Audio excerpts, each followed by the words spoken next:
Thank you very much. We've had a tremendous 6 months, and we've had a tremendous 2 weeks, which now is, I guess, 3 weeks.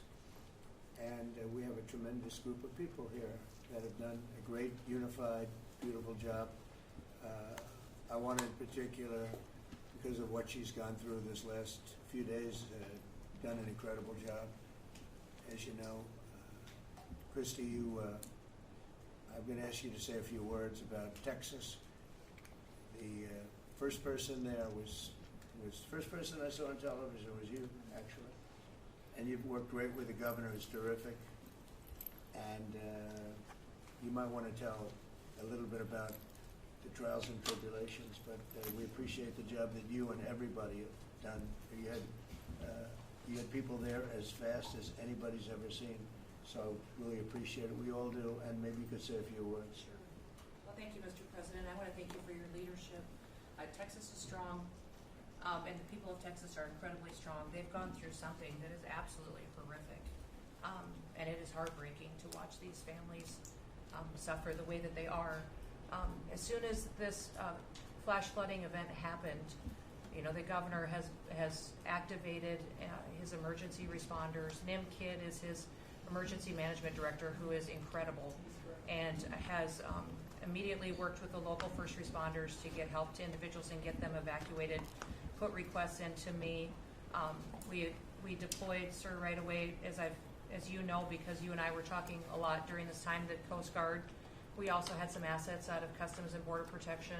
Our BORTAC teams went in and helped with rescues and clearing debris so that we could get roads open and people get the help that they need. I think when I got there the most, sir, that day, as soon as I arrived on site, was getting a briefing from all the emergency responders, was just how unified they were in focusing on the fact that we're there to save lives. They were there to rescue people, find people who were still alive, and to reunify them with their family members. We as a federal government don't manage these disasters. The state does. We come in and support them, and that's exactly what we did here in this situation. FEMA went to an enhanced level immediately, but as soon as you signed the major disaster declaration, we were able to get them resources and dollars right away, just like you envisioned, through state block grants to help them with cleanup.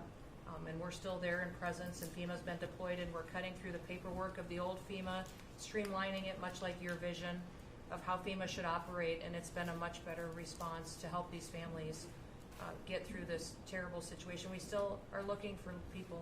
We're still looking for a lot of little girls and other family members that were camping along that river, and they will continue until they find every single person, and we will continue to help them and assist in that. I was surprised when I got there at the camp that day, right after this happened, the parents that were there, the parents that were looking for their children and picking up their daughter's stuffed animals out of the mud and finding their daughter's shoe that might be laying in the cabin, and just hugging and comforting people matters a lot. I'm extremely grateful for God's hand in that whole situation, because hundreds and hundreds and hundreds of people were saved. And this is a time for all of us in this country to remember that we were created to serve each other. God created us to take care of each other. And that when we do that, we are happier, we are more fulfilled, and we can walk alongside people on their worst day and help them get through it and come out the other side, knowing that we can continue to live a life that God has purposed for us. So they're grateful for you. Several times the day after the flooding, you and Melania were on the phone with me, and I want to thank you for that. And that meant the world. I was able to tell many of those folks that I had been visiting with you, and that you had said, whatever they need, Christy, let's deploy it and get it down there and be helpful. And on Sunday, when the families were waiting at a church to identify their children's bodies, Franklin Graham and I called in and prayed with the families and read some scripture with them, and he was incredible in making himself available to that as well. We'll be back down there in a couple of days and continue to do all we can, but this This is an unprecedented event. It really is. There's been tragedies like this around the country, but everyone is unique in different situations. And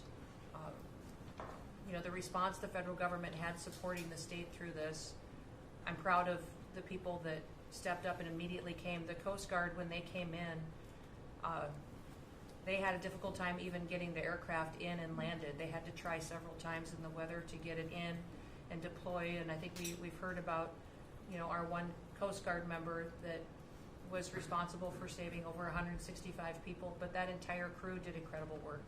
And all the first responders there did incredible work. And I know people are getting tired now, but they're getting reinforcements and volunteers are showing up. And I just want to commend the governor and his team for being the leaders. And they're so thankful that you're letting them make the decisions and manage the response like it should be. And then us supporting them with the resources of the federal government. We've already deployed dollars to the state, much like the block grants that you've talked about. Right. So they're grateful for that, sir. There's never been a wave like this outside of the breaking of a dam. Because this was almost a wave that ended up being 30 feet high, more actually. Now with the dam you can understand it, but this approached almost with that speed. When you see a dam break, it's not a pretty sight. It wipes out everything, and this is the kind of thing that built up so fast. And it's happened 2 or 3 times before over the years, but not to this extent. But tell them when you met the father who was picking up the daughter's clothing. And I had walked through so the sad. cabin where all the little girls died, and I had kind of fallen apart in there. But I walked out of the cabin, and a gentleman was standing there, and he said, "That man over there needs a hug." And so I walked over to him and I hugged him and I said, "Do you work here?" And he said, "No, my little girl was in that cabin." And he said, "And I just found her best friend about an hour and a half ago. She had passed away."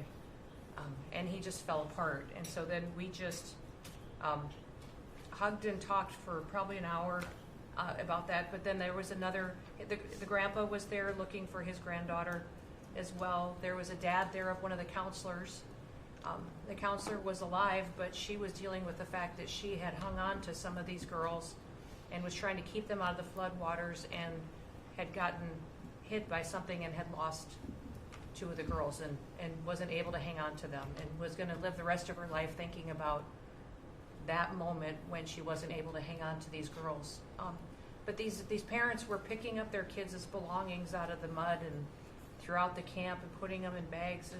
And then one of the dads said, "I knew 50 of these girls here."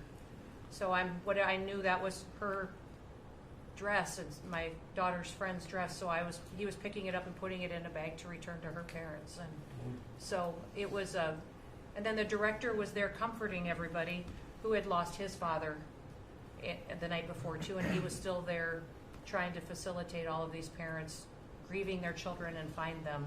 So the strength of people is incredible. One of the things that I asked there that day was that they all have escorts or counselors when parents come in. So from that point, that when they came into the camp, that they have somebody with them when they're going and looking for their children's belongings or looking for their children. And so very emotional, but also just so tragic. The relationship with Texas and the governor has been obviously very good for years with me, but the relationship with Texas and their first responders and us with our first responders and lots of other people, and we brought in a lot of helicopters from all over, and we had a lot of helicopters. It was actually dangerous, a lot of helicopters up there, but they were real pros and they were responsible for pulling out a lot of people, and we got them there fast, and Texas had some good ones too, but the response has been incredible, and the fact that we got along so well, I don't even think that's a political thing, but we got along so well, and it was so unified. I think a lot of lives have been saved. That could have been as bad as it was. You could have lost double or triple. This thing was just really horrible. Well, congratulations on a great job, and appreciate it. I know you're going down. I'll be going down on Friday with First Lady, who will be taking a trip, and we don't want to get in anyone's way because that's what happens. The president goes and everyone's around focused on. I don't want anyone to focus on us, but it's possible they could have somebody saved still. There's a lot of areas. It's a big area, and probably unlikely at this point, but there could be. They're thinking there could be the possibility, but what a tragic situation. A good job, and we'll see you on Friday, and we'll finish out the day here. I think you've been reading a lot about, it's a terrible topic when you talk about financial after this, but we have a big country and we've been doing very well. The tariffs, as you know, are starting to come in at record levels. Tremendous amounts of money are coming in to our country. We never did that before. We're not used to it. We only have tariffs going out. We only adhere to the rules of other nations who charge us tremendous tariffs because we were led by stupid people, poor people without any business sense. And I'd like to ask God, you could maybe talk a little bit about how well we're doing with regard to the money coming in. And the big money will start coming in on August 1st. I think it was made clear today by the letters that were sent out yesterday and today. Go ahead, please. Yes, sir. We will have taken in about $100 billion in tariff income thus far this year, and that's with the tariff, the major tariff not having started till the second quarter. So we could expect that could be well over $300 billion by the end of the year. We don't agree with CBO scoring, but for those who do, the CBO scored tariff income over the next 10 years at $2.8 trillion, which we think is probably low. And sir, under your leadership, we're witnessing. And they gave us no credit during this last little, the great, big, beautiful bill. I always use the word great. I add that to it because it really is what it is. It's never been anything like it, actually. And I want to thank all the Republicans that voted for it. And I want to, scold the Democrats because they're voting for tax cuts. They're voting for no tax on tips, no tax on Social Security, no tax on overtime, and many, many other things far more important than that. Great health care. And frankly, every Democrat should lose their election because it was purely political to vote. They were told not to vote for it. So think of it. We got 218 to 2. And then with the Senate, we had 50 to 3. Democrats didn't vote at all. Not one positive vote with all of the good things in there. Economic development money, tremendous border money. Now you're loaded up on the border. And I don't think we're going to need so much of it because we had zero come in last month, so I'm not sure how much of it we want to spend. You may think about that. You may actually think about saving a lot of money because the wall's been largely built, and it obviously worked. But you may want to think about that. But so I think it's incredible when I watch the Democrats, and they have standard lines like they had Russia, Russia, Russia. They had the laptop from hell. It all came from Russia. They make things up and they go with it and they feed it to you people in many cases. And they said, here's a line. And I hear the new line is death. Oh, it's death. Everyone's going to die. It's nothing to do with that. In fact, we're saving our country. Death is from allowing 25 million people into our country, of which 3 or 4 are stone cold, hard criminals. 11,888 are murderers, many of them committing more than one murder. That's death, and the Democrats did that. Joe Biden did that by allowing people to come in here just totally unchecked, unvetted, open borders, open borders. The whole world was dumped into our country from prisons, from gangs, from mental institutions. We had many people walking the streets, walking in areas that we don't know anything about that came out of insane asylums. They released the insane asylum population into our country, and it's amazing the job that you and Tom Homan are doing, by the way, on that. But we have to get them out, and we have no choice. We have to get them out, and we are getting them out. So, Pete, you want to tell them about our great military and how well we did with respect to the bombers and the B-2? We had the pilots here 2 days ago, and they were incredible people. Go ahead. Yes, sir. Truly a historic mission It demonstrated the skill and courage of the United States military. From those B-2 pilots and families that we had a chance to meet, sir, to the fighter pilots, to the refuelers, to the maintainers, to the air defenders who defended the base. What was demonstrated on the world stage was American military might and capability. And it wasn't just Fordo and Esfahan and Natanz that took notice in Iran. It was the rest of the world, that we have a decisive commander-in-chief willing to use these capabilities, which are the best in the world. As the president pointed out, no one else could have done what America did there on that night, and everyone took notice of that. With the One Big Beautiful Bill, sir, we've got $150 billion additional to invest in Golden Dome and all the other weapon systems and stockpiles and shipbuilding priorities of yours. Another month, another historic recruiting bump. It's not just the Army and the Marine Corps anymore, it's the Navy, the Air Force, and the Space Force, all historically ahead of where they've ever been. So historic spirit inside the military. We had a chance to be at NATO, Marco and I, and see how the world responds to us saying it's time for you to shoulder the burden and take the lead for your continent. That only happens with President Trump leading. And we're proud to be a part of what's going on at the border, sir, with now a fourth national defense area where we're helping get to that number 0 and securing the border. But that mission, Operation Midnight Hammer, re-established deterrence. It reversed what happened in Afghanistan. You saw the debacle of what Biden allowed to happen in Afghanistan and what that did to our image.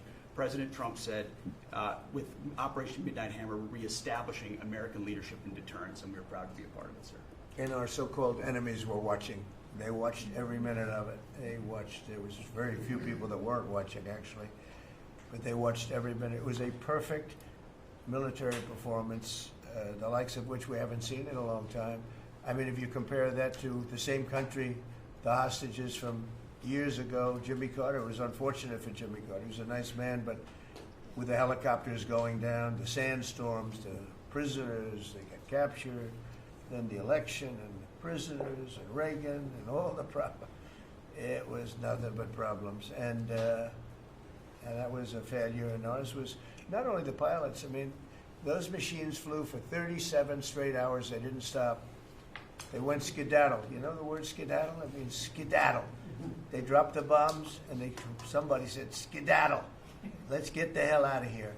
And every bomb hit its mark and hit it incredibly. And as you know, the Atomic Energy Commission said it's gone. That place is gone. We had a lot of fake reporting, mostly from CNN, where the scammer writer, a writer for CNN, who should be fired, by the way, she was involved with the 51 fake intelligence agents, if you remember that. She did that story, created a story out of it. She created a story out of the laptop from hell, saying it came from Russia, but it actually came from Hunter Biden's bedroom, or worse. Just a scammer, and she's still at CNN, which is pretty amazing. But we'll ask you a question about her. But they came up with this concept that maybe the attack wasn't that good. Maybe it, and I saw it happen right after the attack. I saw this person on CNN. I actually watch. I like to watch the enemy. You learn from the enemy. And I watch because you have to know where they're coming from. And I watched her say, Anderson, you know, I'm hearing stories that maybe they didn't hit their target. Maybe it wasn't that good a hit. And they were hearing stories. The next day it was a little more, and the next day a little more. After 3-4 days, she was saying, you know, I don't know. I don't think it was that. Except by that time, everybody knew it was hit perfectly. The evidence is in the planes. The evidence the pilots are the best evidence. But they actually came out of their plane because they were here the other day, and they said, it was so sad. We did such a good job. We flew into very dangerous airspace. I'll never forget, we were in the Situation Room, and they said they have entered Iranian airspace, and everyone took a deep breath because they had more missiles pointed at them, but the equipment is so good, it's stealth, way up in the air, and it was stealth, and they went right through that, and they sort of, by the time they found out they were there, they were already gone. That was the word skedaddle, get the hell out of here.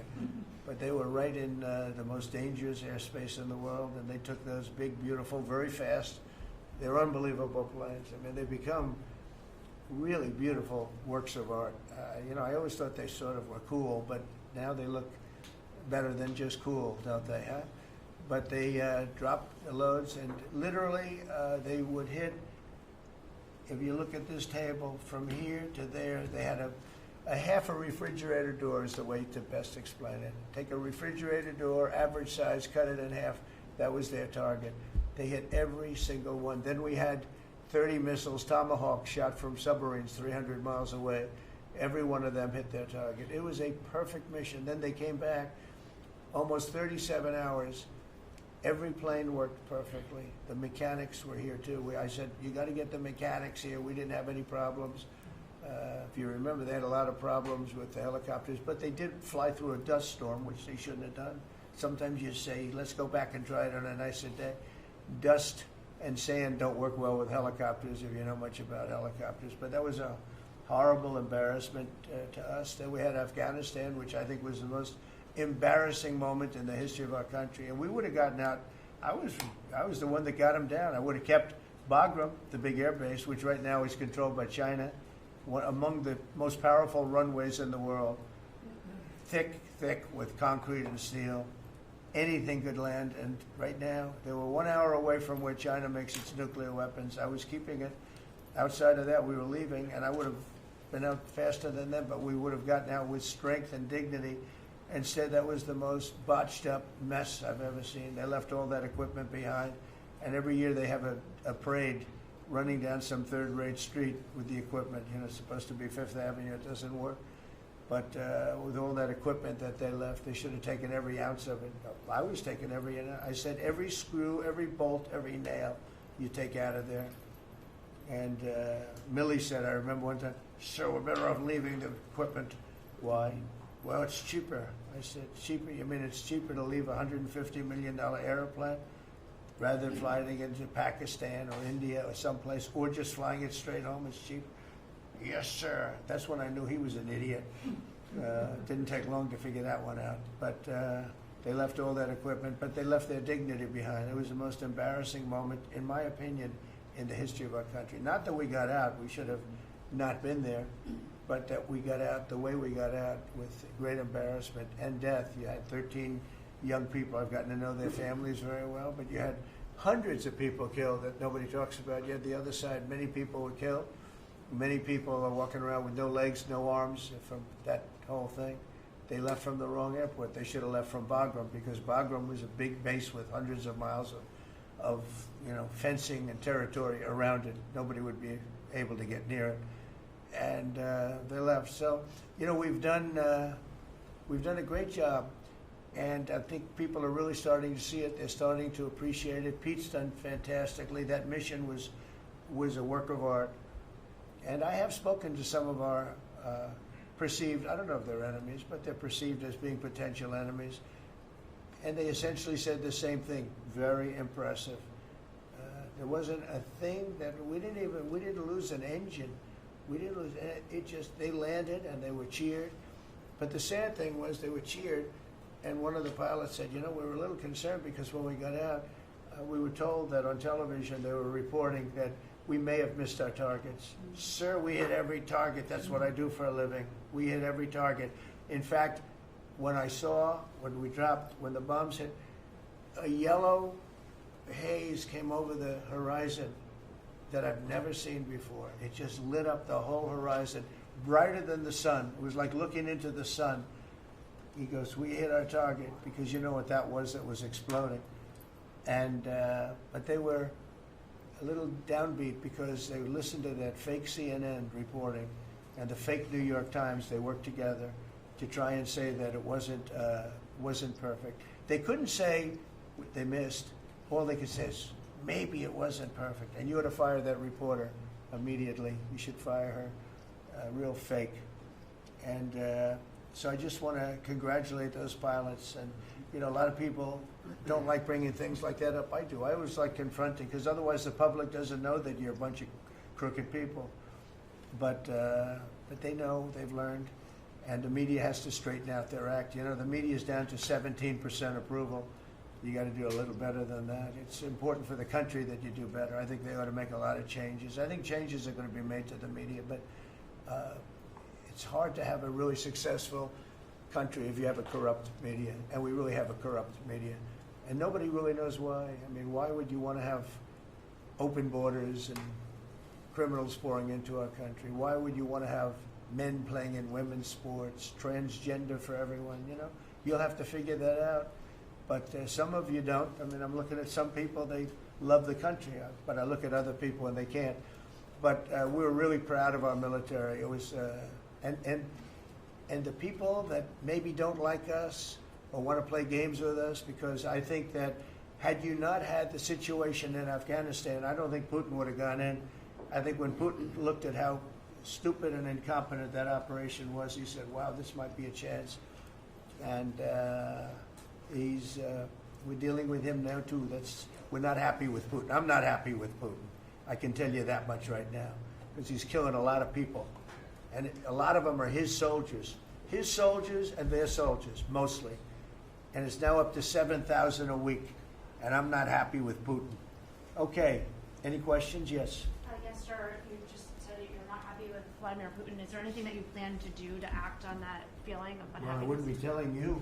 Don't we want to have a little surprise? You know, one of the things we did with the attack is that, and you asked that question, I didn't mean to be rude, but I'm in a rude because I'm looking at some of these crooked people up here, so I'm rude, but your question was asked very nicely. But one of the things we did is we went over every fact. We wanted to get every fact straight. We wanted to have the distance straight, the number of pilots straight. Everything had to be correct, because we want to be, this was a very important mission. If we failed on this mission, it was beyond the war that, you know, obviously we had with Iran and Israel, and a lot of hatred, a lot of years and years of hatred, centuries of hatred. People have never seen anything like it. So we wanted to be correct with all our facts. So, you know, what I was doing is just asking, it would be great if the media would be correct with their facts. That's all we ask for. So, go ahead. So finish it up. Oh, yes. Just sort of turning back to Russia, if there's anything that you would signal about your displeasure with them. Well, look, I'm very unhappy with them. There's no reason for this. It's turned out to be tougher, but it's only tougher. And I will say the Ukrainians were brave, but we gave them the best equipment ever made. We gave them the anti-tank busters that knocked out tanks. I mean, you just aim them in the direction of the tank and the tank is gone. We gave them missiles, the latest and the greatest. They were able to shoot down a lot of things that would have normally wiped out. You know, probably would have been a very quick war. It would have been a war that lasted 3-4 days, but they had the benefit of unbelievable equipment. And Europe gave them to. We gave them far more because Biden shouldn't have done that. He should have equalized. We should have given them the same, or we should have given actually less than Europe. It affects Europe much more than us, but we're in there for over $300 billion. Europe's in there for over $100 billion, but still, Europe gave a lot. And I will say this, the Ukrainians, whether you think it's unfair that we gave all that money or not, they were very brave because somebody had to operate that stuff. And a lot of people I know wouldn't be operating it. They wouldn't have the courage to do it. So they fought very bravely. But we gave them the best equipment in the world. We make the best military equipment by far. There's nobody close. You look at other equipment from other countries, it's not even close. That's why everybody wants to buy our equipment. And that's why we're going to step up these contractors now that make it, and they're brilliant, but they make it too slowly. And we have to step them up, Pete, and let them make it at a much higher rate. Unfortunately, we have to do that.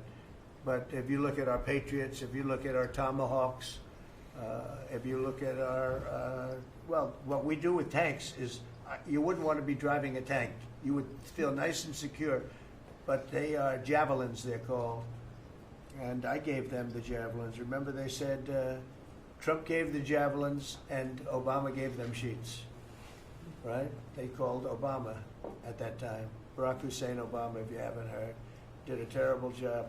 But that was a war that should have never happened, and a lot of people are dying, and it should end. And I don't know, we get a lot of bullshit thrown at us by Putin. For you want to know the truth. He's very nice all the time, but it turns out to be meaningless. Do you want to sanction him? Lindsey Graham has a sanctions bill on Russia. Do you want him to move ahead I'm with looking that? at it, yeah, no, I'm looking. The Senate is passing and passed very, very tough sanctions. Yeah, I'm looking at it. And you'd sign that? It's an optional bill. It's totally at my option. They pass it totally at my option, and to terminate totally at my option. And I'm looking at it very strongly.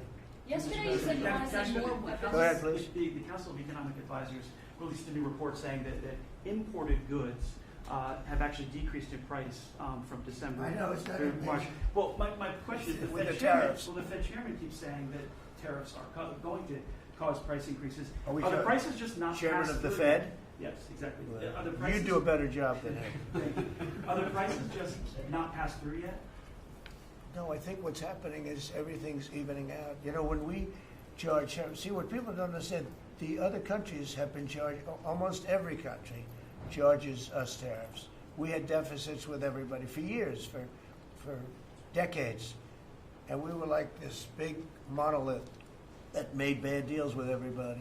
We rebuilt South Korea and we stayed there. It's okay, we rebuilt it and we stayed there. And they pay us very little for the military. I got them to pay billions of dollars, and Biden then canceled it when he came in. I said to South Korea, as an example, we give you free military, essentially, very little. And I think you should pay us $10 billion a year. And they went crazy. But they agreed to 3. So I got 3 with a phone call. And I was satisfied. I said, but next year we have to talk. And then we had a rigged election, and we never got to talk. And you know what Biden did? They probably went to him and they said, listen, Trump treated us terribly, and we shouldn't be paying anything, and he cut it down to nothing.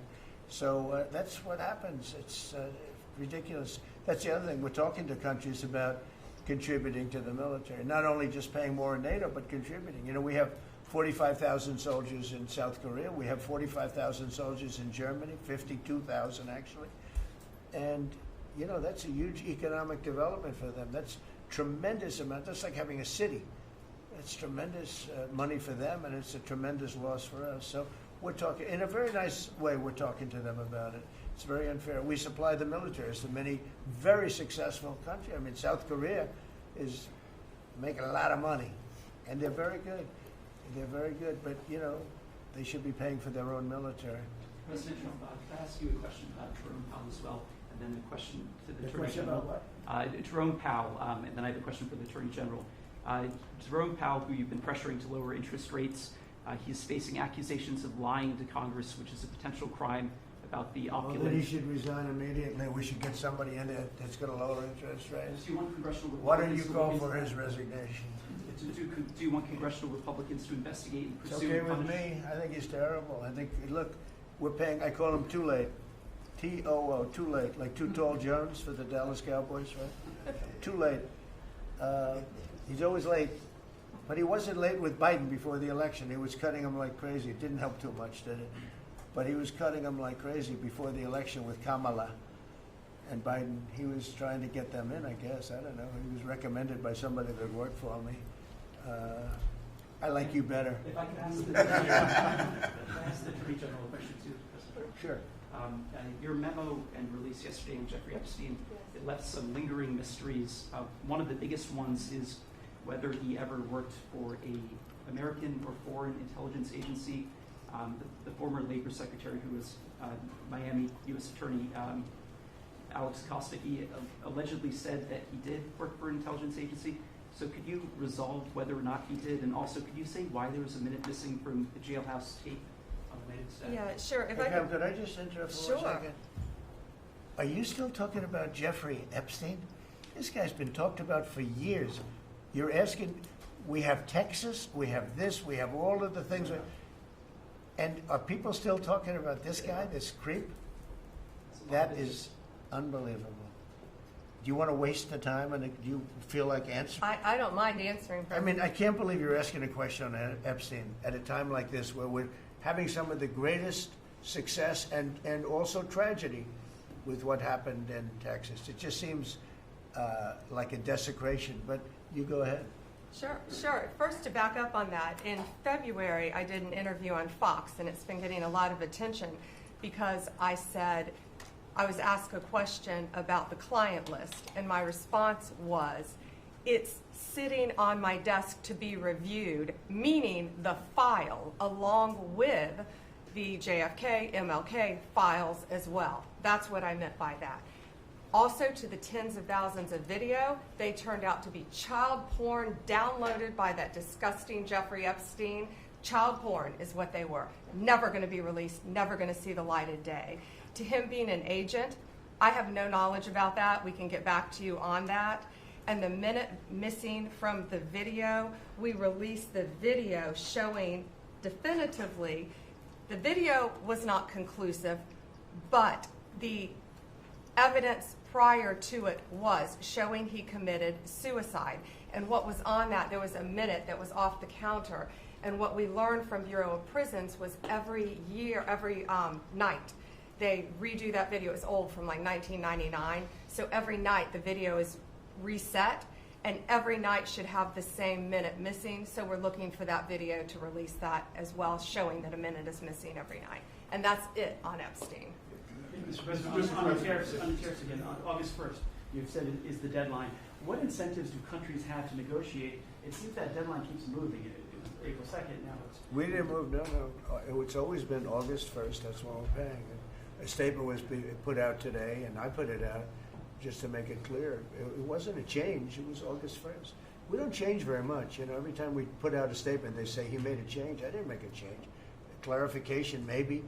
No, August 1st they pay. And everybody pays. Everybody has to pay. And the incentive is that they have the right to deal in the United States. If they don't want to, they don't have to pay, and they don't have to deal here. But if they want to buy and make a lot of money and sell in the United States, they have to do that. You know, if you go back and look at some of the good presidents, our country was the wealthiest, proportionately the wealthiest, from 1870 to 1913. It was an all-tariff country. We didn't have income tax. That came in in 1913. We had tariffs. And we had so much money we didn't know what to do with it. We had, we had a couple of presidents that were very, very strong. McKinley, I guess, more than anybody, but he was the tariff king, but he was very, very strong. It's sort of sad. He made a fortune for this country, became very rich, and then Teddy Roosevelt went out and vice president, and he spent the money. And they said Roosevelt was a great president. And let's say he was a great president, but the money was paid by McKinley with tariffs. Tariffs are charged by other countries at levels that are ridiculous. And you know, I call those other countries to say, and every one of them is willing to give us everything now, by the way, just so you know. Sir, we'll charge you no tariffs, nothing. We'll give you everything. We'll give you access to our markets. We'll give you everything. Is that a correct statement, Scott? Yes, sir. Howard, would you say that's a correct statement? Exactly correct. It's like they just don't, because they're very spoiled, because for years they ripped us off and we didn't have a president that understood it, or Secretary of Treasury or Secretary of a lot of different secretaries are involved, but certainly Commerce Secretary was, you know, not doing their job. I don't know about Kelly, she's small business. We'll keep it that way, okay? Her small business is bigger than almost all big businesses when you add it all up. But no, they are very respectful of our country. But the incentive is that they have the right to do business with us. Without that, they don't have the right to do business. And that would be okay, too. And with the flurry of deals, will we hear in the next 24 hours, will we hear a flurry of deals? Yeah, we have a lot of them going out. But the deals are mostly my deal to them. We're picking a number that's low. We don't want to hurt them. And fair. We're picking a number that's lower than, in most cases, lower than what they charged us. But it's amazing when you've paid all this money for years and they get one president that's a little bit different and a little tougher on this subject, and they're willing to drop everything they've been charging us for years and years. I mean, we have countries going, we will have you don't have to pay any tariff to come in and do business. They're giving us total access to their countries. They gave us no access to the country. They'd say, well, you cannot go into our country. Okay, good. Now we will give you total access and you don't have to pay any tariffs. But please don't charge us tariffs. And we don't like that deal. So the letters I send out are, we have made some deals. We can make a lot more deals. It's just too time consuming. It just makes it more complicated. And we can do things over the years too. You know, we're not hard line, But it's about time the United States of America started collecting money from countries that were ripping us off and laughing behind our back at how stupid we were. Okay? Thank you. Mr. President, Yellow? On the tariff issue, so you talked about India coming, but then a couple days ago you issued a new tariff threat to members of the BRICS countries for Yeah. if they aligned with anti-American policies. 10% charge. That would be India, Brazil, That's Russia, right, they have to South pay Africa. 10% if they're in BRICS. Because Right. BRICS was set up to hurt us. BRICS was set up to degenerate our dollar and take our dollar as the standard, take it off as the standard. And that's okay if they want to play that game, but I can play that game too. So anybody that's in BRICS is getting a 10% charge. Is that immediate, sir, or is Yeah, that pretty if soon. they engage in some behavior? Well, if they're a member of BRICS, they're going to have to pay 10% tariff just for that one thing. And they won't be a member long. I thought BRICS was, I said this about a year ago, and it largely broke up. But, there are a couple that hang around, but I thought it largely broke up. BRICS is not, in my opinion, not a serious threat. But what they're trying to do is destroy the dollar so that another country can take over and be the standard. And we're not going to lose the standard at any time. If you have a smart president, you will never lose the standard. If you have a stupid president like the last one, you would lose the standard. You wouldn't have the dollar as you. And if we lost the world standard dollar, that would be like losing a war, a major world war. We would not be the same country any longer. We're not going to let that happen. The dollar, you ever hear the expression, dollar is king? The dollar is king. We're going to keep it that way, okay? And I'm just saying, if people want to challenge it, they can, but they're going to have to pay a big price. And I don't think any of them are willing to pay that price. Does that Red jeopardize? dress, Thank you, Mr. President. Are you optimistic about reaching the tariff deal with the European Union soon? Well, the European Union has been speaking to us, Ursula and the whole group, and they've been very nice. They treated us very badly until recently. Now they're treating us very nicely. It's like a different world, actually. They've treated us very badly. They were among the toughest to deal with. Actually, in many respects, they were much worse than China. Look at what they do to our companies. They sue Apple. They sue Google. $17 billion they got from Apple on a lawsuit that they didn't have a case. They have, judges that are European Union judges.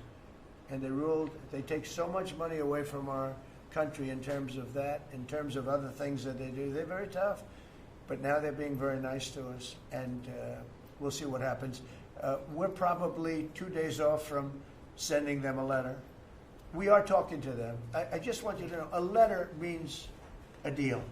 A lot of people said, we got 200 countries. We can't meet with 200 countries. We have a few trusted people that know what they're doing, that are doing a good job, but you can't do it. You have to do it in a more general way, but it's a very good way. It's a better way. It's a more powerful way. And we sent them a letter. You read the letter. I think it was well crafted. And mostly it's just a little number in there. You'll pay 25%, 35%. We have some at 60, 70. Those are ones with massive, where we have massive trade deficits because they've treated us very badly. But I would say in every case, I'm treating them better than they treated us over the years. Don't you agree with that?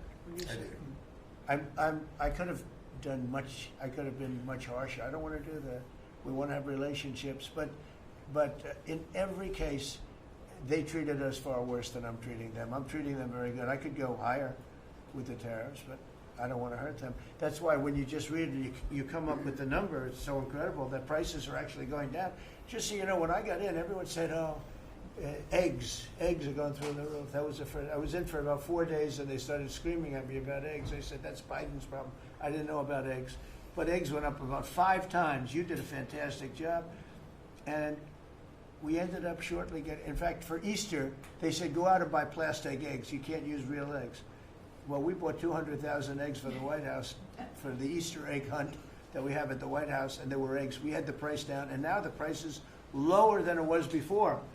We did a good job with eggs, but we did a good job with groceries. Our prices are down in this country. A big part of it's oil. The oil, you had a couple of places last week. You had $1.99 for oil, for gasoline. nobody thought they'd see that. I want to get it lower if I can, but we've done a good job. You've done a very good job. Do you want to say a couple of words about that, you and Chris, about what's happening with energy? Well, absolutely, but I would say on the pricing side, President Trump, the fact that you've endorsed and supported a policy of energy dominance, that sends a signal to the market that we're going to have more supply. You talked during the campaign about inflation being a country buster. You've broken the back of inflation in 6 months among all the other things you've accomplished. We have no inflation. And we've got, and then heading into the 4th of July, these were the lowest gas prices at the pump in 4 years. And again, for Americans, this is like hundreds of billions of dollars that stay in their pockets because we lowered the price of gas at the pump. But when we lower the price of energy, it lowers the price of food. It lowers the price of the clothes you wear. It's the biggest thing. It's the biggest thing. It's like a big tax cut. When you get energy down, every 50 cents is like a massive tax cut, and we've gotten it down much below that. You know, we had great energy, great low prices, everything else. When the election turned over, I'm trying to be nice about it. It turned over, shockingly, but nevertheless it happened. Energy started going up, and it went up really bad, and then he went back to the Trump policy.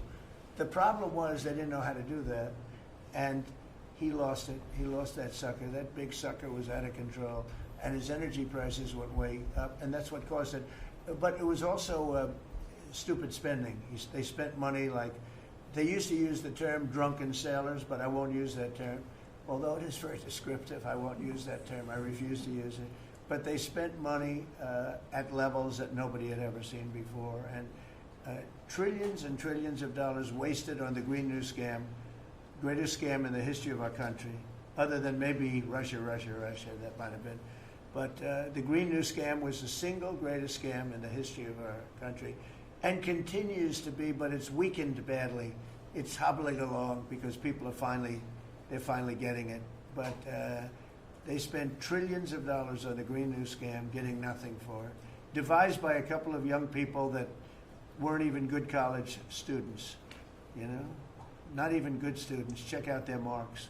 Yeah? Can you clear something up, Mr. President, on what you said last night? Not for CNN. You said you The were last- send Not more for workers. CNN. Go ahead. The You last said jobs you'd send report, in the more last jobs workers, report, right? Mr. President, in the last jobs report, the manufacturing jobs actually lost 7,000 jobs. When will the investments that you've been talking about have an effect Well, on they're manufacturing? building the plants now. About 7 have started. We're going to have hundreds started within a short period of time. Lee Zeldin, who may be the most important man in this room, I'm sorry, but he's the one that gets the permits, whereas he's the one that has to get the permits for the plants and the factories, and permits that used to take 5 years, he's getting in record-setting times. AI, we're leading China a lot in AI, and if we go with this, you know, I'm allowing the plants to build their own electric.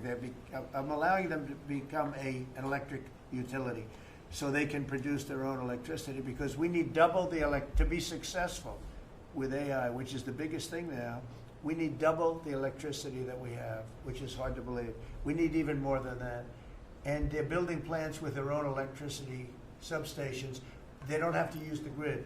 And anything they build extra, they're putting into the grid. So we're supplying the grid with brand new electric sources. And you know, it's funny, when they came to see me, they never even asked for that. I told them about it. The reason they didn't, they thought that was an impossibility. You're not allowed to build your own electric. These are massive investments that are being made in building electricity for their plants. And they're going to have, I think, Doug, a lot of electricity left over. And that electricity is going to be passed into the grid and give us no more, you know, like you look at California. They have blackouts and brownouts every week. They're totally out of control. They have a really incompetent governor. Where's Chris? Is he here? Do you want to speak to the subject? Yeah, I think a huge thing in the One Big Beautiful Bill, Mr. President, because of your leadership, is the ending of these subsidies, as you call them, the Green New Scam. That saves our country $500 billion over the next 10 years. But American taxpayers were paying twice. They're paying that money, $500 billion in the subsidies, and they were paying more expensive electricity price. If you subsidize something, you should at least lower the cost of it. But in this case, we were subsidizing something and paying more for it. So the One Big Beautiful Bill had two huge things: ending wasteful spending, Wind, solar, and batteries combined are 3% of U.S. total primary energy. 3% for $1 trillion, another $500 billion coming. It's just not a good investment, hurting our businesses, hurting our consumers. And that one big beautiful bill also unshackled oil, gas, and coal development in the United States, onshore and offshore.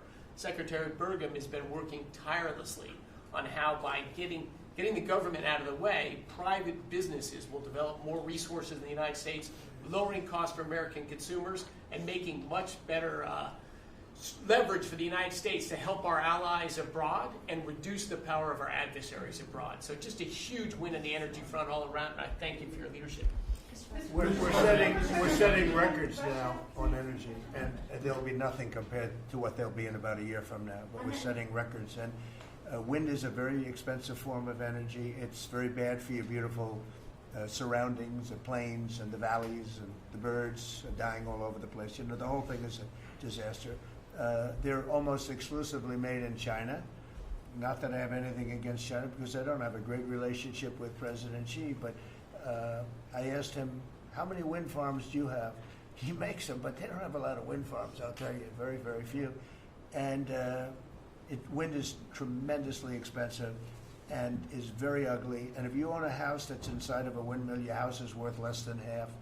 And you hear noises. And interestingly, in New England, you probably read, where for 50 years they had 2 wells washed up. 50 years. And last summer, they had 14 washed up. Now, I'm not saying that's the wind farm that was built, but maybe it is, right? Probably is.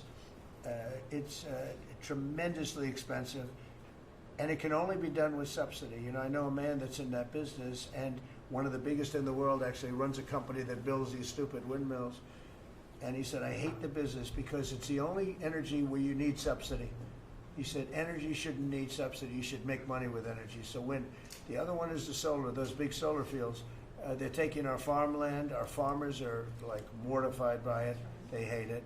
It's very, very inefficient and very ugly too. You know, probably better than a windmill, but you go around and you see all these things that are 3 miles long by 3 miles wide, and you say, what the hell is that? And it's a lot of plastic from China. It's plastic, black plastic from China. Now, we want to be smart. We're going with, look, China right now is building 58 coal-fired plants, 58 big ones. They have 62 on the books to build. We've reintroduced clean, beautiful coal, because you know you can do a lot with coal now. Clean, beautiful coal, and natural gas, and all of the other things that we have. But we don't want wind, and we don't want solar, because they're a blight on our country. They hurt our country very badly, and smart countries don't use it. Solar sounds good, I will say, and I like, on occasion, you'll see a roof which is made out of solar brick, but it's a smaller use.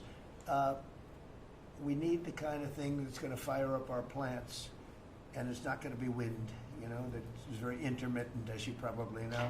But they've spent a fortune. They've spent trillions of dollars on this stuff. And I'll just give you one other story. A friend of mine is a very successful guy. He went back to see his mother in Minnesota, hadn't seen her in a long time, and he wasn't back for 10 years, which isn't a nice story. I mean, you don't see your mother for 10 years. She's got some difficulties, which I know the guy, he does have some difficulties. He's very successful, but probably not the nicest person. It was actually longer than 10 years, but he went back and he told me he wanted to go and look at the valley. There's a valley in Minnesota that he thought was so beautiful. And I hadn't seen it in a long time. And he's driving along the road. He said, oh my, I'll use the word gosh, oh my gosh. He said, oh, he said, it looked like a junkyard. You had 159 windmills. They were all over the place. Some were old, some were newer, different companies, different shapes, different sizes, different colors. Many of them were terminated meaning closed. You can't take them down because the environmentalists don't let you bury the blades because they're made out of a fiber they say is bad for the earth. So they want you to put them up, but they don't let you take them down. But many of them were turned off. He said it looked like a junkyard. Go to Palm Springs, California, and take a look at that pile of junk. You go into a wealthy neighborhood. Before you get there, you have to ride through hundreds of windmills that are, most of them are turned off, they're rotting, they're rusting, they're 30 years old, 20 years old, and they have a very short life. You know, those windmills have a very short life, especially the ones that are in the nice salty Atlantic Ocean and Pacific Ocean, where the salt just gets under that steel and decimates it. Now, it's a horrible, horrible thing for our country. And I speak out. It would be nice to say wind, because it sounds so good, doesn't it, Doug? Wind, wind. But it's not. It's these ugly machines, and they're all made. You got to see.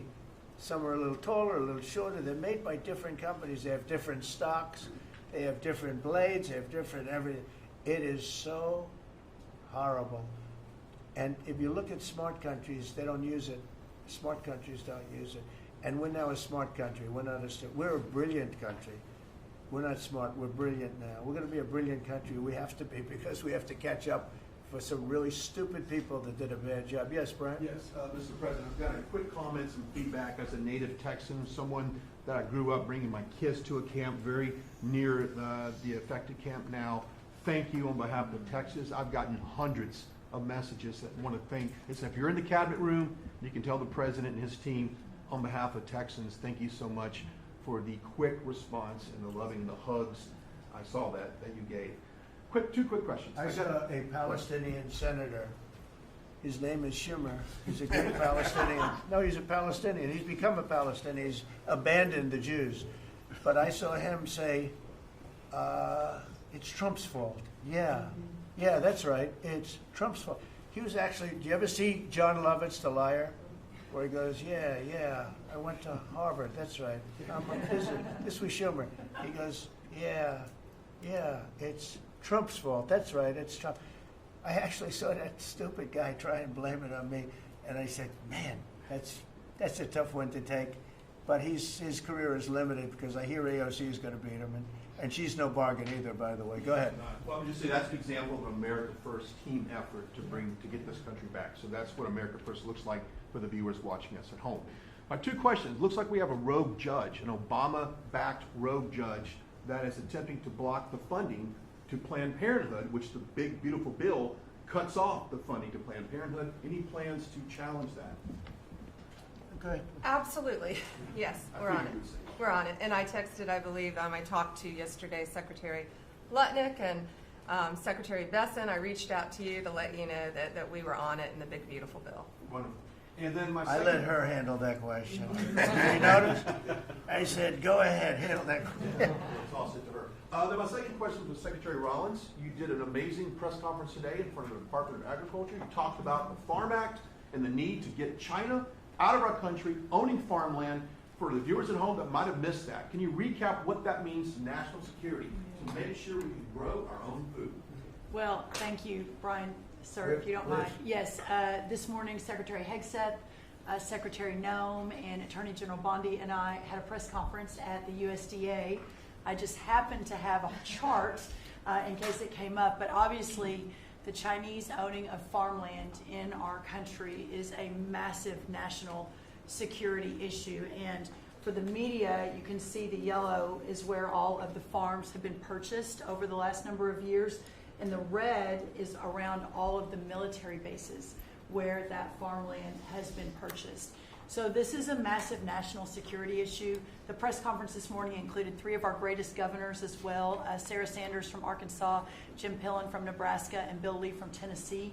The states have begun taking a leadership role to ban the purchasing of China farmland. Obviously, Congress needs to step up and catch up, and we're going to be working alongside of them as well. We had some of our members, great members of Congress there, but it is time, and I think that this morning was symbolic of many things. The first of this administration working every day to effectuate President Trump's leadership and unequivocal support of America First. But second, just how close we are as a cabinet. I don't know in any other administration that you'd have 4 cabinet members at the USDA on a Tuesday morning when it's about 110 degrees outside with the sun beating down on us talking about Sir Your Vision. So I think it was a great day. It was just the start. There's an executive order coming and some other things coming behind that. But protecting America's farms isn't just about protecting our farmers. It's also about national security. So that's what we discussed this morning.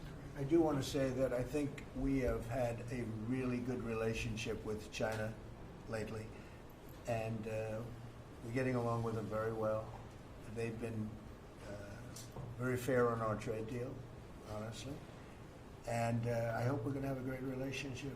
It's a big, strong, powerful country. We're more powerful than they are. We have much better military equipment than they do, but we are getting along with them very well. I'm getting along with President Xi very well. We speak often. And with all of that being said, and I understand what you're saying, but I think we're getting along with China very well. Mr. President, we want to send more weapons to Ukraine, as you said last night. Last week, the Pentagon paused some shipments of weapons to Ukraine. Did you approve of that pause? We want to put defensive weapons because Putin is not, he's not treating human beings right. He's killing too many people. So we're sending some defensive weapons to Ukraine, and I've approved that. So who ordered the pause last week? I don't know. What did you tell me? I think that's a question for the Go Pentagon. ahead. Mr. Yeah. President, on immigration, the Secretary, the Agriculture Secretary, did say this morning that undocumented workers would not be covered by any amnesty of who are working on farms. You had said maybe that the ISA folks won't go after those folks on farms. So which is it? There's no amnesty. What we're doing is we're getting rid of criminals, but we are doing a work program. Do you want to explain that, please? Yeah, this morning we talked about, of course, this was a top of mind question. This morning we talked about protecting the farmers and the farmland, but obviously this president's vision of no amnesty, mass deportation continues, but in a strategic way, and then ensuring that our farmers have the labor that they need. Secretary Chavez-Durimer has been a leader on this. Obviously, this comes out of the Labor Department, but moving toward automation, ensuring that our farmers have that workforce, and moving toward an American workforce. So all of the We've above. got to give the farmers the people they need, but we're not talking amnesty. Laura, do you want to say something about Yeah, that? thank you, Mr. President. On this, thank you, Secretary Rollins, how important this is never to displace the American worker. What the Department of Labor is doing is focusing on what the law entails now, being more modernized, more streamlining, to work through the H programs. We're going to have a concierge Right. approach to that, where we have developed a new office to answer the need of our farmers and ranchers and producers, and not to displace the American worker and follow within the law now, and that does not include an amnesty program at all. And we've seen that working, and we'll continue to have that roll out. On the other topics that we've somewhat talked about, the jobs numbers, Mr. President, 4 months in a row we've seen those jobs numbers increase. That's an exciting time for our Right. manufacturers. That was asked earlier. We know it's going to take some time, but through that deregulation process that Lee and I are working on as well, the Department of Labor has rolled out 63 new deregulations that we're going to be moving through. In the first Trump administration, it was successful with over 30. We've just rolled out 63 Right. new ones in order to double down on those manufacturing companies, to let them know that we have signaled through this process that we will assist them in getting the workforce that they need. It's an exciting time. That one big beautiful bill, that was the signal to my former colleagues in Congress to get this done. It's been an important time. I spent time on the ground visiting 7 states in 9 days prior to that bill being passed, because it was the most pro-worker piece of legislation that we will ever see really in this country right now. No tax on tips, no tax on overtime, no tax on Social Security. That matters to the American worker, because we don't want to take their money and give it back. We want them to keep more of their hard-earned dollars in their pockets currently, and that's what they're excited about. And as I move forward with this tariff talks, I heard a company, orthopedic company in Indiana, say to me, for the first time since you have taken office, Mr. President, their increase in their bottom line by 8% since these tariff talks have happened. Not one company has said the president is not doing a good job. These tariff talks are working. They're feeling it on the ground. The media has told a false story, because what's happening on the ground is positive, and that's what we're seeing in these jobs numbers. So I really, through the Department of Labor, to come in behind all the secretaries and build this workforce is going to be key to the American worker. So thank you for what everybody did this last week. The One Big Beautiful Bill is a doubling down of this, and we're going to see these workers start to grow. And that apprenticeship program is going to be working. That's we'll right. have that It's gonna 1 million be great. apprentices across the country. We, as you know, we're building plants all over the country now, which you weren't building any plants 4 years ago. You weren't building anything. but those plants, when they open up, it's going to be, you'll see numbers like you haven't seen ever. I don't think in history you'll never see numbers like what we're going to see in the very near future. Many of them are building the plants. Some are just starting right now. You know, it's a brand new administration. But, and they wouldn't be here except for two things: November 5th, the election, and the tariffs. And frankly, I guess the election was more important because of the tariffs. I mean, another person wouldn't have done this. But they're coming in because of the tariffs. They have to, they're not going to pay 25, 30, 40, 50%, 70, and 100%. And we'll be announcing something very soon on pharmaceuticals. We're going to give people about a year and a half to come in, and after that they're going to be tariffed if they have to bring the pharmaceuticals into the country, the drugs and other things into the country. They're going to be tariffed at a very, very high rate, like 200%. We'll give them a certain period of time to get their act together. But they were all here. Now they all left. They went to other places because we allowed, people that sat in this room allowed it to happen. And I don't allow it to happen. The people in this room don't allow it to happen. So we're going to be announcing pharmaceuticals, chips, and various couple of other things, you know, big ones. We did steel, as you know, they're 50%. We did aluminum, 50%. Lumber just came out. Why don't you announce copper? And we did cars. And now, today we're doing copper. Copper, what would that tariff be on? The sectional tariff? I believe the tariff on copper, we're going to make it 50%. 50%. Any breakthroughs on See, I'm Gaza? glad he didn't question it. Any Just sort of said, I just sort of thought, what would that be? Just a quick one. I didn't have much time, but he agreed with me. That's why he's Howard. Right? Any breakthroughs on Gaza with the Prime Minister, and there's reports that you're meeting with Netanyahu again tonight. Is that Yeah, accurate? I am. He's going to come over again tonight. We're talking about Gaza. It's mostly Gaza right now. It's he's been very unfairly treated. I think what they've done to him in Israel is very unfair, having to do with this trial. You know, he's a wartime prime minister, had an unbelievable outcome, and I think he's been treated very unfairly. But he's coming over later. We're going to be talking about, I would say, almost exclusively Gaza. We got to get that solved. Gaza is a tragic. It's a tragedy. It's a tragedy. And he wants to get it solved, and I want to get it solved, and I think the other side wants to get it solved. Steve, could you talk on that, please? We're in proximity talks now, and we had 4 issues, and now we're down to 1 after 2 days of proximity talks. So we are hopeful that by the end of this week, we will have an agreement that will bring us into a 60-day ceasefire. 10 live hostages will be released. 9 deceased will be released. We're meeting at the President's direction with all the hostage families to let them know. And we think that this will lead to a lasting peace in Gaza. And you're doing a good job. It's a tough one. It's a tough one. A lot of hate, you know. It's called long-term hate. But we think we're going to have it solved pretty soon, hopefully with a real solution, a solution that's going to be holding up. And can I follow up? This is, I think, the first cabinet meeting since Elon Musk has not been a special government employee, not here anymore. He's now saying he's going to create a third political party. Are you worried about the impact that that could have? No, I think it'll help us. It'll probably help. Third parties have always been good for me. I don't know about Republicans, but for me. Are you second guessing any of the cuts that Doge made? Since you No, described them as off look, the rails? look. the other day? We cut hundreds of billions of dollars with Doge. We could have done it differently. I would have done it differently a little bit, maybe, but it was something that we saved a lot of money. You can always second guess. I guess some of the people in this room maybe would have done it slightly differently, and some would have done it exactly the way it was done.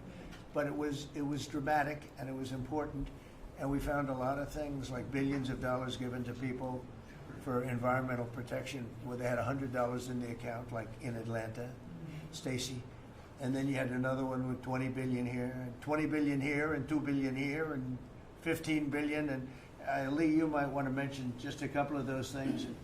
We really got because of Doge.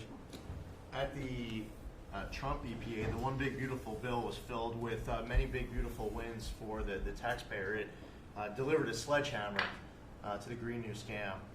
Billions of dollars rescinded.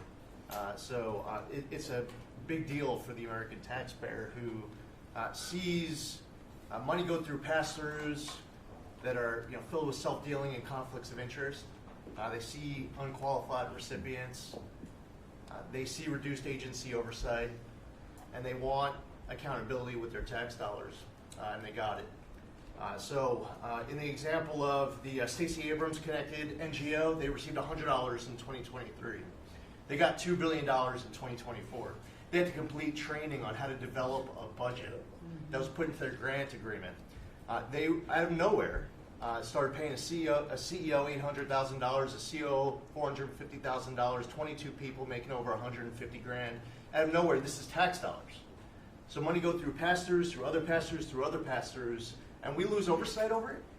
And you see that it's going to former Biden officials, it's going to former Obama officials, it's going to Democratic donors.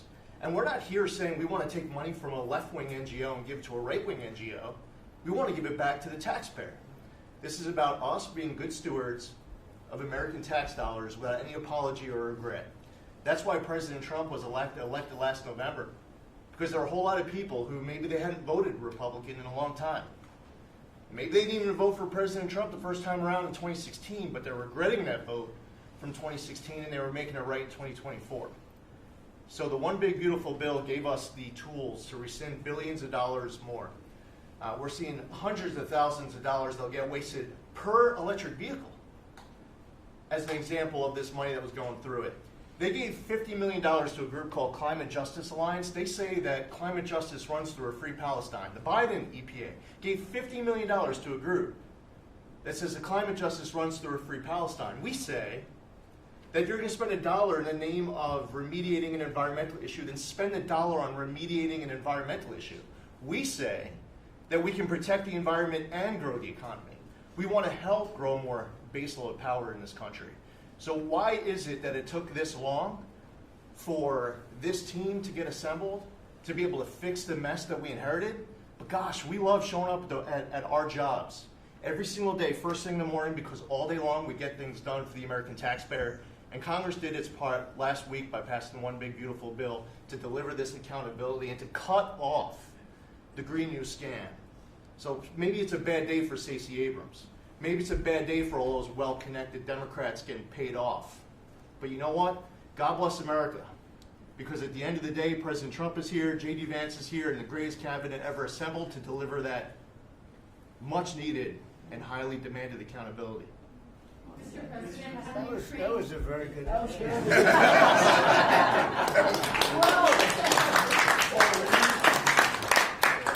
And that's from the heart. That's from the heart. On Ukraine, the Ukrainians have asked the International Court to go after Russia for using toxic chemicals in the fight. Germany and Germany and the Netherlands have had intelligence saying that. What does U.S. intelligence believe, and what do you believe about the use of chemical weapons? And would you agree that that's a case for the court? Want to ask John maybe to discuss it if you'd like, John? Well, Mr. President, obviously chemical weapons, if it's documented and its use, it's illegal. It's against all international laws of armed conflict and treaties. And obviously I can't share in this room with this audience the intelligence that I can share with you privately, but obviously you're not going to stand or allow for any violations of international law by anyone. That's right. Thank you. Could I ask Sean to Department of Transportation, Sean Duffy, former great congressman, very popular, decided to go out and make a couple of bucks. He made a lot. And he got bored with that, though. He likes serving people better, the people. And could I ask you to just discuss a very important subject to me, and that's the modernization of our equipment at airports so that planes aren't crashing into each other and bad things don't happen. It should have been done many years ago. We were going to do it, and then the election precluded that, unfortunately. But we're doing it now. Could you tell them where we are? Yeah, if I can start with Newark. You guys all covered what happened in Newark. We had outages for a couple of 30-second outages a couple months ago. We have, in 2 months, Mr. President, it's historic speed, laid new fiber lines for communication. and tested those in the next month. So those new lines for the Philly Tracon that controls the Newark airspace, they're up and running, lightning fast speed. June was the most on-time June ever in the history of Newark for air travel. So that's going incredibly well. By the way, we shouldn't have dealt with this because Joe Biden and Pete Buttigieg had moved the center from New York to Philadelphia. They didn't test the lines. They didn't do the work, which is what brought us all these problems. But in the big beautiful bill, we got $12.5 billion. This is a historic investment in air traffic control. And so what the money is going to allow us to do is move from copper to fiber all over the country. So new copper lines. We think we can do that in a year and a half to 2 years. We have radar that dates back to the 1950s, some of it from the 60s and 70s. We get brand new radar across the country as well. We have some infrastructure money to build TRACONs and centers, the en route centers that control the traffic across the country. So this is a massive new start to rebuild air traffic control. And again, this is dilapidated. Americans think that their government takes care of them and makes the investments that are necessary to make the country work. And for 30, 40 years, the investments weren't made. And so under your leadership and direction, we are making those investments. And per your direction, right now we are interviewing what we could call a general contractor or an integrator. One company to manage. It's a massive project. The FAA is not qualified to manage this kind of a project. So we are now going through the process of finding who that one company will be to manage the whole project. We'll interview those companies together and make that selection.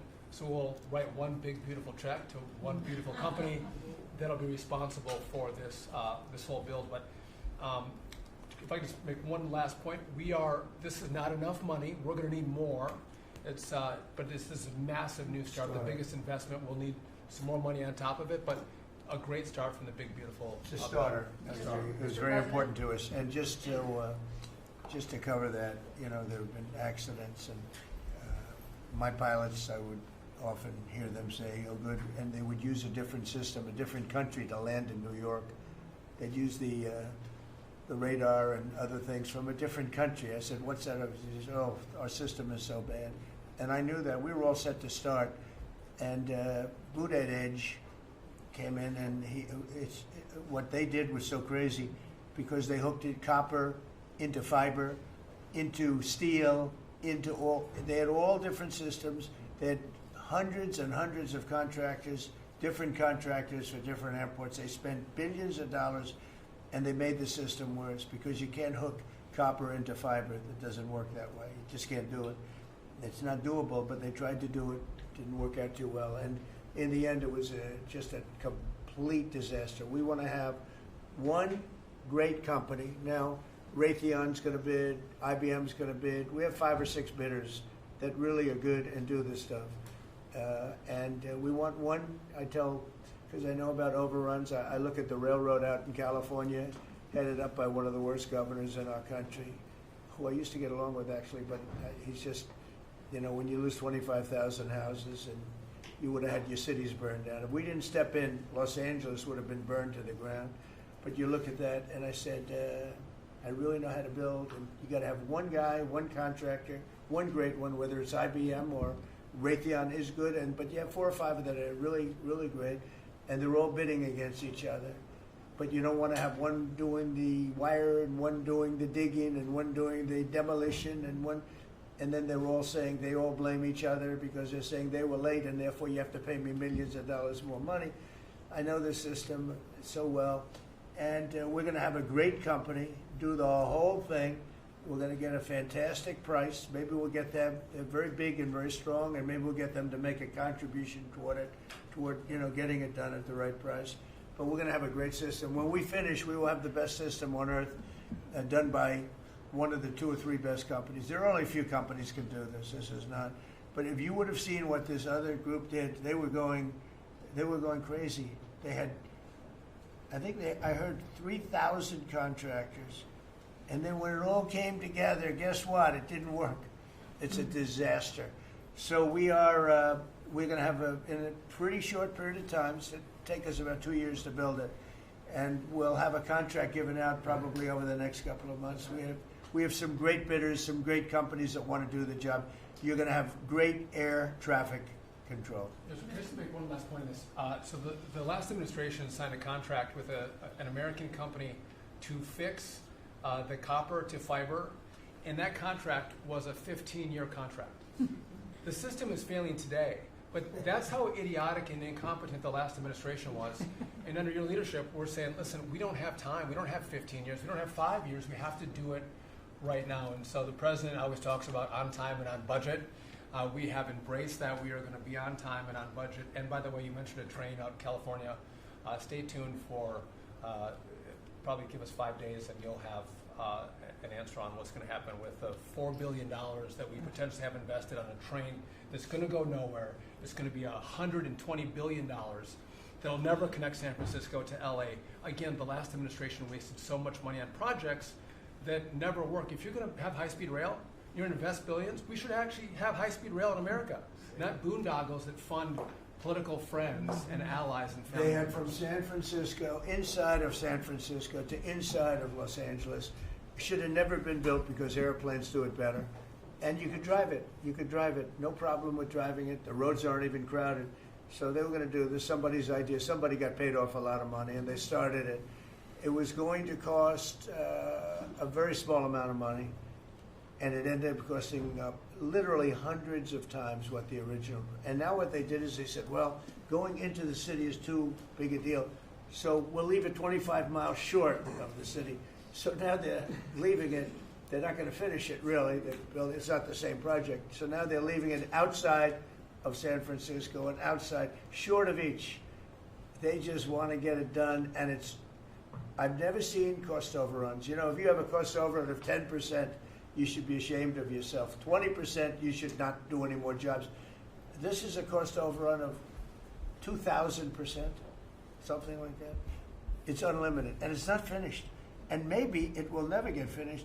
And I told Sean, look at it from every standard, but we don't want to, you know, we have federal money going into that, and it's like throwing it out the window. So whatever you can do to stop it. $15 billion and not one track has been laid. $15 billion and we're 16 years into the project, not one track. Mr. President, on New York, you're the most prominent Republican in the country from the city. What do you want to... Anywhere else? Well, I don't want to be a wise guy. Perhaps I could. Maybe Marco. But how do you want Republican voters in the city to vote in the upcoming mayoral election? Should they vote for Eric Adams? Should they vote for Sliwa? Should they pick someone else? Look, number one, you have a communist running, and you shouldn't vote for him. He's a disaster. He's leading. He's got the Democrat nomination because that shows you where the Democrats have gone. He actually wants to take over the grocery stores of John Catsimatidis, who's a great guy, a rich guy, grocer, does a good job, wants to take over. He actually called me the other day. He's concerned his stores are going to be taken from him, and they won't be run like John runs them. Believe me, he runs a good operation. But he actually said he wants to run his own grocery stores. No, this is a man who's not very capable, in my opinion, other than he's got a good line of bullshit, and he's convinced them to go with him. Now, as you know, Cuomo, who does have capability, is running, but he got knocked out, and now they're running as, you have Eric Adams, the current mayor, you have Cuomo, and you have Curtis Sliwa. And Curtis runs every 4 years. He seems to be a fixture on the running scale. But you know, it's I'm not getting involved. But I can tell you this: I used to say we will not ever be a socialist country, right? Well, I'll say it again: we're not going to have.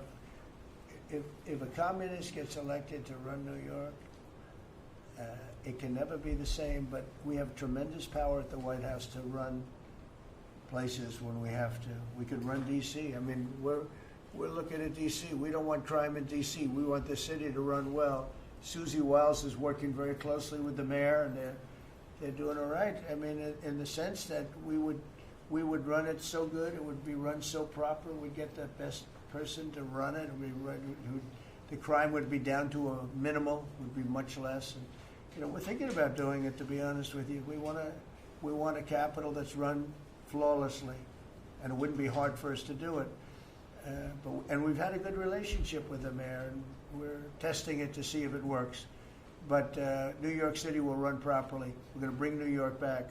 I love New York. I loved New York for a long time. Then we had a bunch of crooked people in there. You have an attorney general who's a total stone cold crook, New York State, Letitia James, a total crook. All they do is want to go after political opponents. They do what's ever expeditious for them.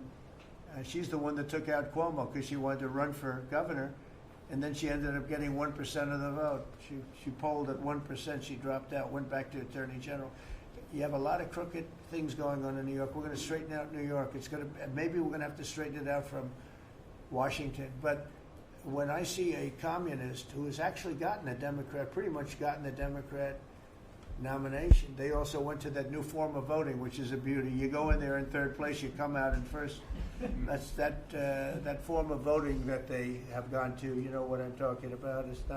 It's not too good. We're going to do something for New York. I can't tell you what yet, but we're going to make New York great again also. We're going to make it great again with the country. What we've done in this country in the last 6 months, nobody has ever seen it. And I told the story. The King of Saudi Arabia was over there. They gave us $5.1 trillion between Saudi Arabia and UAE, Qatar. 3 stops, $5.1 trillion coming into our country as an investment, biggest investment ever made. And it's all going to good stuff. I mean, all real, big, good stuff. Energy projects, big, big things. But they all 3 told me essentially the same thing.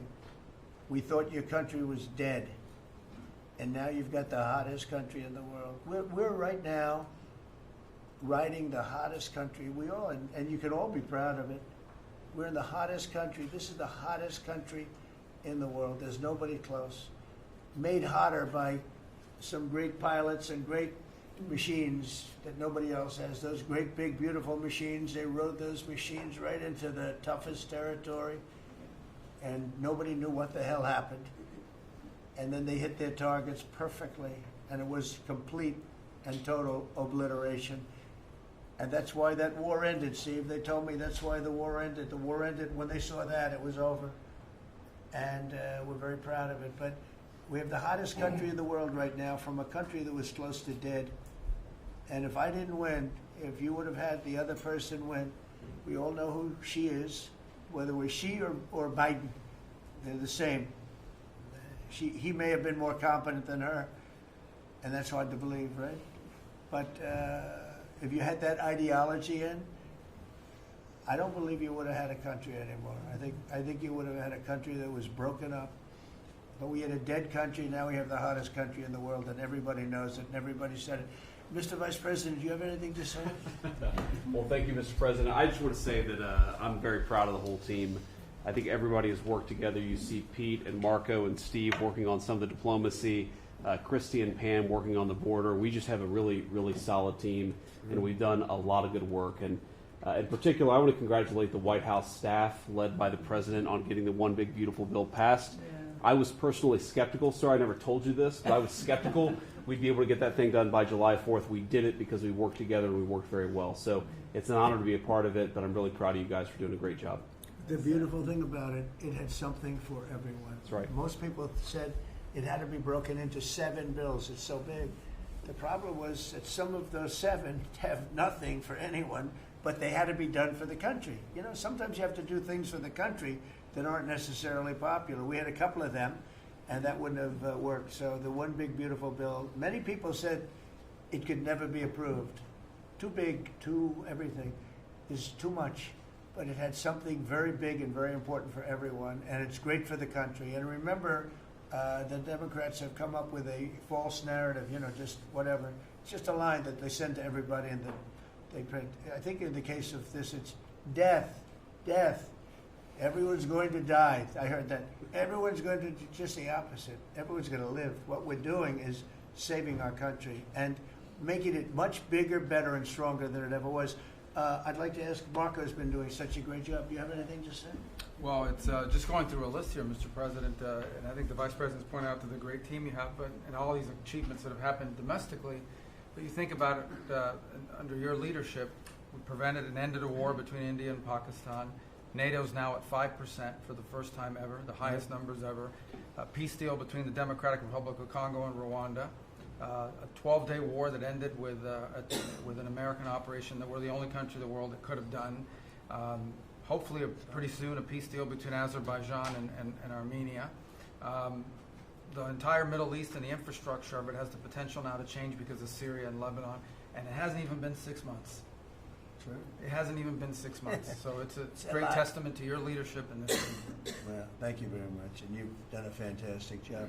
Could I just ask Linda, she's involved in so much, she's so talented and so good, and she's working on a couple of little things like Harvard, who was given $5.5 billion over a short period of time. We caught him on that one, that's crazy, but you're working on so much, you want to bring education back to the States. How are you doing? Well, absolutely, and thank you for the opportunity. I think on the big, beautiful bill, what we saw, was school choice, that's finally on a national basis at the state level, but there are opportunities now for scholarships, more and more of them for kids who are in failing schools. It's going to be a big turnaround. I think one of the biggest accomplishments we had over the past week was the University of Pennsylvania with the Title IX ruling that Leah Thomas was stripped of her title. Riley Gaines and Paula Scanlon and other women who have stood, so strong against men and women's sports. And when you put out the executive order, that just solidified it and gave them the opportunity. So those are a couple of really, really big wins, and thank you for that opportunity. And how are you doing with Columbia and Harvard? We're negotiating hard. I think we're getting close to having that happen. It's not wrapped up as fast as I wanted to, but we're getting there. Okay, good. And you've done a fantastic job. Thank you very much. It's been a good team. Yep, A team you have a great team. around this table, a lot of people have helped with that. That's right. Thank you very much. Maybe just in closing, we spent a lot of time, effort, very little money on this room. This is called the Cabinet Room. It's been here for a long time, and it had some pictures that were not many of them and not very good ones. And I actually spent time in the vaults. The vaults are where we have a lot of great pictures and artwork. And I picked it all myself. I'm very proud of it. That's Andrew Jackson, great Andrew Jackson. That's a gentleman named, and we call him President Polk. He was sort of a real estate guy. He was, people don't realize he was a one-termer, but he was a very good president. And I'm not sure I should be doing this, he actually gave us the state of California. He was the one. He was the one that so I'm not sure. Maybe he won't be there for long. But if you notice, the frame is the exact same size, almost, as the other one is Andrew Jackson. So that was a part of the reason, too, I have to be honest. But Polk was actually a very good president who's got the same frame that I needed, okay? And up here you have the original George Washington right behind the light. And then you have Dwight Eisenhower, who was a very underrated president, built the interstate system, and he was the toughest president, I guess, until we came along. But I don't mind giving up that crown, because I don't want to be too tough on it, but we want to be humane. But he was the toughest president on immigration. He was very strong at the borders, very, very strong. And sometimes you can be too strong. He was strong at the borders, and during a certain period of time, they were so strong that almost every farmer in California went bankrupt. And we have to remember that. We have to work together, and we have to remember that. But he was a very good president, and a very good general, and a very good president, and I thought he deserved a position somewhere on this floor. And then you have, this is very exciting to me, he was not a Republican, to put it mildly, but he was, he was a four-termer. He was Franklin Delano Roosevelt. And if you notice, there were a lot of ramps outside. We have ramp. People say it's an unusual place for a ramp. It was because of him. He was wheelchair-bound. But he was an amazing man. It's an amazing portrait. And we used to have him in the room, a different portrait. And it was a terrible portrait. It was almost like it was done by a child. And I used to say, I can't believe that he would have approved of that portrait of himself. And I was in the vaults and looking at things. I said, what's that? And we have some great curators here. We have 6 curators at the White House. They have 2 for paintings, they have them for furniture, they have them for different things. I guess cost is no object. Okay, cost is, maybe I'd have 1, but that's all right. But we have 6, and they're very talented, though. And he said, that's a picture of FDR. I said, really? Let me see it. They took off the wrappings, very well preserved. And I said, that's the picture they've been looking for years. That was the picture of Franklin Delano Roosevelt. And I said, oh, wow. And likewise, that fit, see frame-wise, it just doesn't work. It doesn't work if you have, I want to be nice, but it doesn't work if you have a big frame, a little frame, and but it's like perfection. I'm a perfectionist. The mirror was down in the vaults also. I said, where is this from? And it's a very old, very storied mirror, beautiful. We put that up. And then over there is Honest Abe Lincoln. And that picture was in his bedroom. And we thought that this would be a very important place because this is where wars are ended. I'm not going to say wars are declared. I'm going to say wars are ended, okay? We'll be positive. And that's the picture of Abe Lincoln from his bedroom, sat in the bedroom for many, many years. That was his favorite picture of himself. And the Lincoln bedroom's very famous. You remember when Bill Clinton had it and he rented it out to people. Okay? We don't do that. But it's an incredible room. And we took that picture from his bedroom. That's Abe Lincoln. And then over here you have John Adams, and it's they were the first occupants of the White House, 1800. And John Quincy Adams, Mrs. Adams, they were the first occupants. So we have them looking at each other, and in between their stare is Abraham Lincoln trying to make peace. And that picture was in a room that I have that was not important like the cabinet. I gave it up. I said, I have to give it up because that's one of the greatest pictures of the White House. The White House is tremendous art. And the Oval Office, when we're there, we'll go over that. That's really been something. Then we got the drapes, so we got the whole thing. We got new drapes. We got new, wasn't a big expense, very, very small. And we took some of the Chinaware and silverware and trophyware, they call it, from the vaults, and we had it cleaned up, hadn't been shined up in 100 years. Some of this has sat in the vaults for over 100 years, amazing. Over 100 years. Many of the pictures that were put up in the Oval Office as an example, those two as an example. So he was president, they moved in 1800, and he won the election, I believe, in November of 1800, John Quincy Adams. And we thought that would be, he was considered to be a good president, and he was the first occupant of the White House, so it sort of made sense. And I love the frame of those pictures. Look at those frames, you know? I'm a frame person. Sometimes I like frames more than I like the pictures.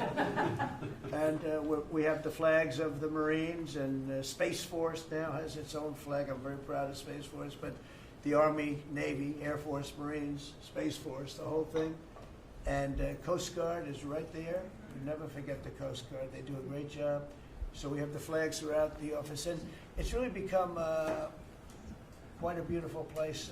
I don't want to tell this, Marco pointed it out. I was going to leave the clock. So as president, you have the power. If I go into the State Department or Department of Commerce or Treasury, if I see anything that I like, I'm allowed to take it. Do you believe this? So I'm in Marco's, I see this gorgeous clock, grandfather clock, and there it is. I said, Marco. He didn't know about it. I had to read him the rule and regulation. I said, Marco, I love this clock. Look at it. It's beautiful. He said, what clock? I said, the clock that's in the other room is incredible, and nobody gets to see it there. Marco, I tried to talk him into it first, and it sort of worked, and then I had to use a little more. I said, I'd love to take that clock out and put it in the cabinet room. He said, no, are you serious? I said, Marco, I have the right to do it, Marco. And he said, all right, what the hell? So that's his contribution to the cabinet room. But it's, by the way, it's an incredible clock. And, you know, it's an important room. So you may see it again. Maybe we'll move it back someday. Anyway, so that's pretty much it. But it really is great. here we put out, these lamps have been very important, actually, whether people love them or not. But if you see pictures like Pearl Harbor and Tora Tora Tora, you see movies about the White House where wars are being discussed. Oftentimes they'll show those lamps or something like those lamps, something that looks like them, probably not the reals, because I don't think they were allowed to. This is a very important room. This is a sacred room. And I don't think they made movies from here. You never know what they do. But they were missing medallions. See the medallions on top? They had a chain going into the ceiling. And I said, you can't do that. You have to have a medallion. They said, what's a medallion? I said, I'll show you. And we got some beautiful medallions. And you see them. They were put up there. It makes the lamps look better. So we did these changes. And, when you think of it, the cost was almost nothing. We also painted the room a nice color, beige color. And it's been really something. The only question is, will I gold leaf the corners? You could maybe tell me my cabinet could take about. You see the top line moldings, and the only question is, do you gold leaf it? Because you can't paint it. If you paint it, it won't look good because they've never found a paint that looks like gold. You see that in the Oval Office. They've tried for years and years. Somebody could become very wealthy, but they've never found a paint that looks like gold. So painting it is easy, but it won't look right.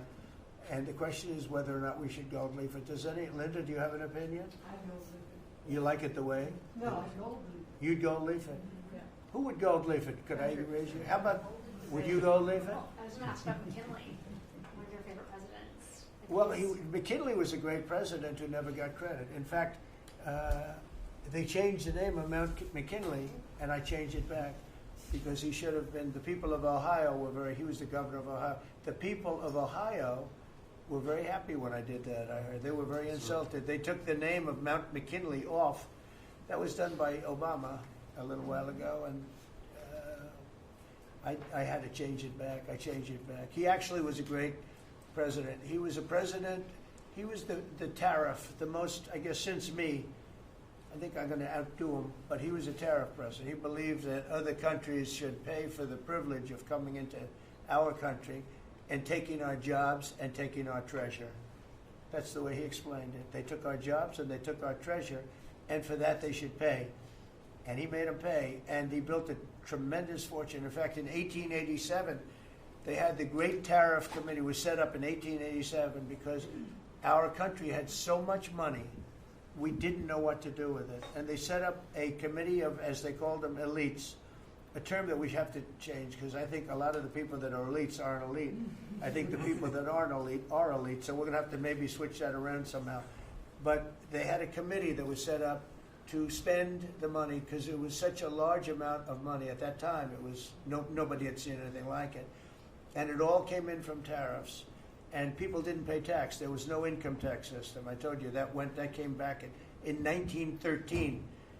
That came back and lived well for a while. And then you had the Great Depression. And then later they tried to bring back tariffs, but the whole thing was, this was after the Depression. That was one of the great misconceptions. Is people like to say, "Oh, but it was during the." No, the country had a Great Depression, and then after the Depression, long after it started, they brought back tariffs to see if they could save it, but it took them really 25 years. When you say about 25 years to get out of the Great Depression, a lot of people don't understand that. But I thought it would be interesting for you to get a little view of this room. This is a very important room, very powerful room, great room. And we've done similar, but even beyond this, in the Oval Office. We brought back pictures of some of the great presidents. Many of them were in the vaults for over 100 years. Originals all, beautiful, beautiful things. And rather than sitting in a vault downstairs for 128 years, I thought we should display that, and we did that, I think, in a really good way. We've gotten very high marks, but it's interesting. People walk into that room and they look around the room. They don't even want to talk to me. They could look at it for hours. It's funny, when people come into the Oval Office, it's such an incredible, it's a sacred place. When people come into the Oval from the biggest people in the world, presidents, prime ministers, kings, Queens, one case at least, Queens, and the biggest business people in the world. They walk into that office and they always say there's no place like this in the whole world in terms of the power. I mean, it's beautiful and all, but there are other beautiful offices. You have businessmen that have offices that are, full floors of office buildings, floor-to-ceiling glass, and they walk in there and they say, there's no place like this anywhere in the world. There's no place. And, it's what it represents maybe more than the physicality of the room itself. So it's an honor to have you all, media. It's an honor to have you. I just want to say we have a fantastic cabinet. Every one of them is a star in my book. And if they're not, I'll let you know about it. I don't know. I'll throw them to the wolves. I'll throw them to the wolves in 2 seconds because our country comes first, right? But I just want to thank you all for being here. It's been a lot of fun. Thank you very much, everybody. Thank you. Thank you, press. Thank you, press. Thank you, press. I'll tell you some other time. Thank you. Yeah, I will. Are we talking about next week or next week? I'm going to go. I'll be going to the game. Yeah. I'm going to deliver it. They have it in my office. You're right. You're giving it up?